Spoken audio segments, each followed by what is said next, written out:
not annex into Clackamas Fire, how might that affect our homeowners insurance? Yeah, that's a really good question. I'm gonna stay away from fear tactics and leave it to the elected officials to answer that question. And maybe Phil, the difference between a 2 and a 3 potential. Yeah, I'll just take it real quick. So before I retired, we challenged that ISO rating, and we were always a 4. We could never get any lower. And so with the partnership with Clackamas Fire and sharing resources with the Eagle Creek Station, got us to a 3, which for commercial business, that makes a fairly considerable difference. And just I'll say now that Clackamas is rated at a 2, which is gonna make another big difference. I'm not gonna promise that, but that's usually what happens when you go with an organization. You get, that's part of the deal, is you get that. But the one reason we went from a 4 down to a 3 was because we were able to use the manpower and the equipment that we were sharing partnerships with under a contract. I love that. To start, so. So the lower the number, the better. The lower the number, the better. Yeah. Yeah, I mean, 2, you're not, unless you're downtown Portland and have a fire station on every block and a hydrant on every block, you're not gonna see a 1. I mean, there's specific things. 2 is like. Pretty good. Pretty good. That's very Yeah. good. We just got information this morning, the city of Gladstone annexed in November. They just had a re-rating and they went from a 5 to a 2 with annexing into Clackamas. No guarantees on what that changes for anybody else, but. Yeah, so you should see it improve. And I guess the end state is not for fear, but it's a great question. If the annexation doesn't happen and the contract, it would likely go back to where you were at. So, yeah. So, yeah. Is there any other questions from the community?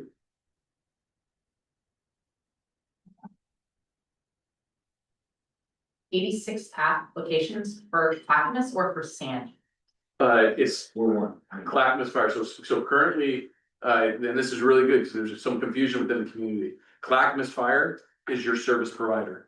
We are in a full contract for service. So since 2023, the volunteer program has been Clackamas Fire's volunteer program. The fire engines responding out of Sandy Main Station and out of Dover are Clackamas Fire apparatus and are run by Clackamas Fire. So the volunteer program and the applications that we had of 86 were from Clackamas Fire's volunteer program that is sole purpose and focus is on staffing Furwood and Dover.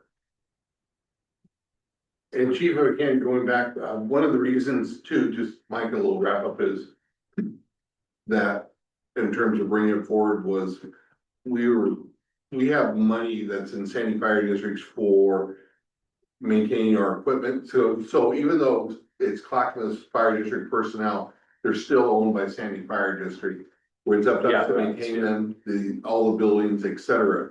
And we forecasted out, we are gonna have to go back if things remain as it is to the voters to have a levy to up our tax rate. We don't have the money as we forecast out going into about the early 2030s to be able to buy the equipment that we need to run this place. So again, it's not a fear thing, it's just a reality.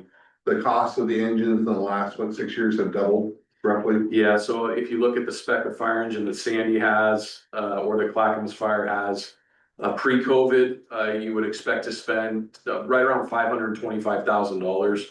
That same spec of apparatus is now $1.3 million. And I'm not fully sure. It doesn't make sense with what happened with inflation of why the cost went up like it did, other than public entities are getting leveraged by private corporations. But one of the things that we do as Clackamas Fire to talk about, and I really think this is one of the things that is important, and Phil saw this, and who did you use for your fleet maintenance before Clackamas Fire? Yeah, so I was gonna bring it up as well. I mean, a lot of people realize how much other Clackamas does on the backside that nobody hears about, you know. So yes, what kind of started for us in 21 is we actually had a person retire. And again, we always talked about, you know, the best accountability of our money. And we took that money and we ended up doing fleet maintenance because we had our own mechanic And he retired, and to go try to find a good mechanic that knows fire service was very hard. So we started with you guys, fleet maintenance, we went to the battalion chiefs, so that command and control that takes care of all the greater alarm fires, there's always gonna be somebody there. The part of the union, you know, a lot of people don't realize, like, your fleet maintenance is like the best, you know, that I've seen. And, you know, Hoodland uses you, Estacade, I believe, uses you for union and fleet possibly. So, I mean, there's a lot of other cores now. Desiccated doesn't anymore. No. Can be, Okay, Woodland, can be, a number of Lake Oswego. fire districts that use your services. Yeah, in the other regional ways. provider. And again, we started out, you know, a lot of people think this is all new. And, you know, we started basically in 21 Yeah. with using quite a few services and liked what we saw. And that's when we moved on to where we are today. So I think it's important to point this out, and I know this isn't the question, it's expanding on the question, but I really think it's important, and I love that question was asked, and that we got here with it. But if you really look at what's unique, is our mechanics are certified Pierce mechanics, and Pierce is the fire engine manufacturer, so they are certified to work on our apparatus. Now, why is that important? Well, that's important because the National Fire Protection Agency, they set a standard for how long a frontline fire engine needs to be in service. And so if you think about it, fire engines were $525,000, now they're $1.3 million. They say at 10 years, you're supposed to pull that frontline engine out of service and put it into reserve status. Because we have our own mechanics and we take care of the apparatus, and they know how many hours are put on the apparatus. They know the wear and tear on all components of that engine. We are able to bypass NFPA standard and push it to 15 years out so that we could stretch the taxpayer dollar and maximize the taxpayer dollar efficiently, because we know that the hours and the upkeep of those apparatus are top notch. And then after 15 years, we put it into reserve status for another 5 years. So at 20 years, we are making these apparatus stretch when compared to what used to be 10 years.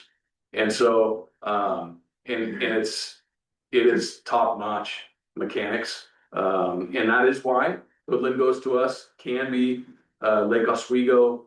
That's why Sandy, came to us. Gladstone did as well, was because of the mechanics that we have and the services that they provide to take care of the taxpayer dollar.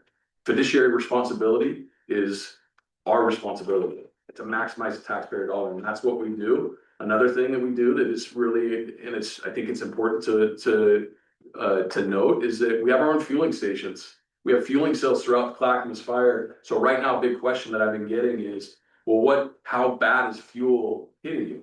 Right now, it's not, because we're able to buy bulk. We buy bulk and we fill our fuel cells. Now, if the fuel prices continue in this trajectory, well, that's gonna hurt us next budget cycle. But for the short term, we're fine because we're able to do strategic things and make the taxpayer dollars stretch. So